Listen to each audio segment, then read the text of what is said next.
Hi, I'm Lizzie Blake, and in the summer of 2013 I recorded stories about the heritage and histories of Nigel Hawker. For more than 50 years, Nigel has been involved with the West Bay fishing community, and he has seen many changes over this time. In the first part of this interview, Nigel talks about his lively first experiences of fishing as a boy, and the perks of being able to earn a living from the age of around 7. What's your very first memory of fishing?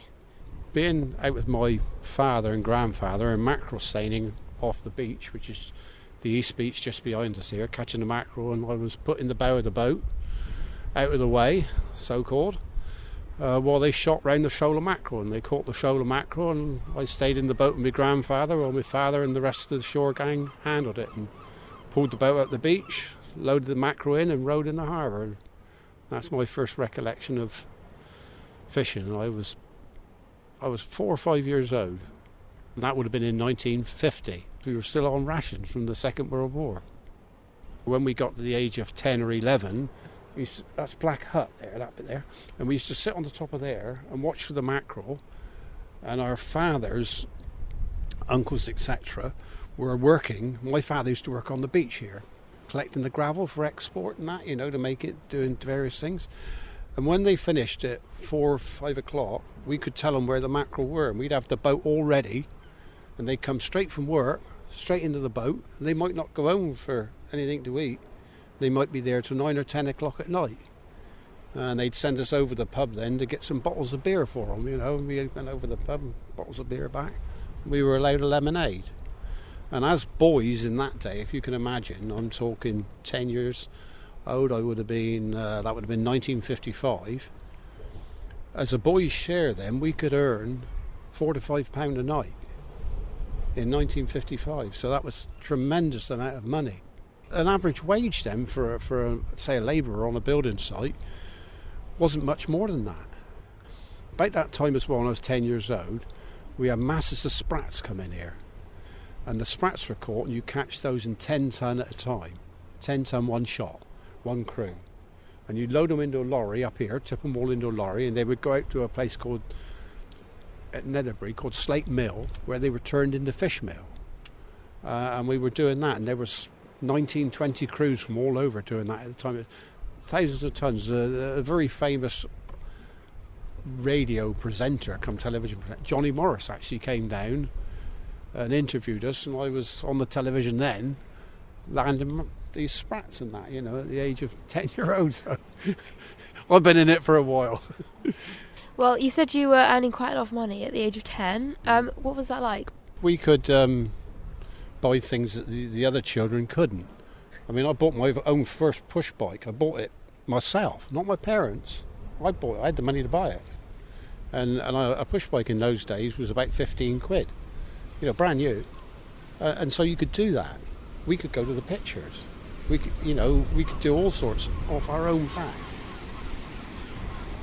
This boat here is a scalloper. That's the dredges there. Look, see all the iron bits with the chains, the foot chain. That's a scalloper. And he lowers these booms. And he has a set each side. And they tow them for about 30 minutes to catch scallops. They're all about the dive ones are better. So if you could just compare for me what it's like fishing today for you and what it was like fishing before in your grandfather's day. In my grandfather's day, they would go to sea in a boat and they would row the boat. They might be lucky and have a sail.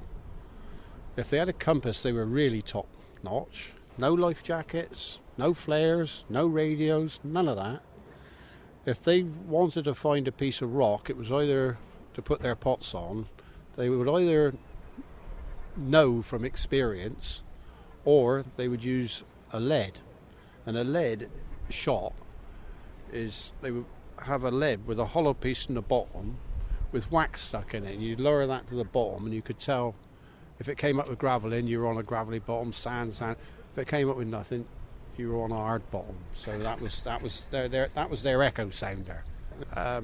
If you compare that with my last boat that I had built, she had on every possible thing you could think of, from colour echo sounders to colour track plotters to radios, 2 satellite navigators, The nets were all controlled electronically as to what they were doing, and you could count the fish back in. Everything you could think, even down to the cooking facilities. You know, a full kitchen, toilet, bunks, a lot. And that's on a 30-foot boat. And you compare that with what they had nothing. We went from all of their lines were natural fibre, from coir, which came in and was spun up locally here, hemp, flax, which was grown in the fields here, Bemitster in particular, to all of ours was synthetic, which is made out of oil-based products. My grandmother used to hand braid trawls out of cotton. We used to have to fill the needles for her. She lived up at Eat there, and she would make the whole trawl, every mesh, which might be 30,000 meshes, all hand braided with a needle. Now it comes in sheets. They've got big machines that just bang, bang, bang, bang, bang.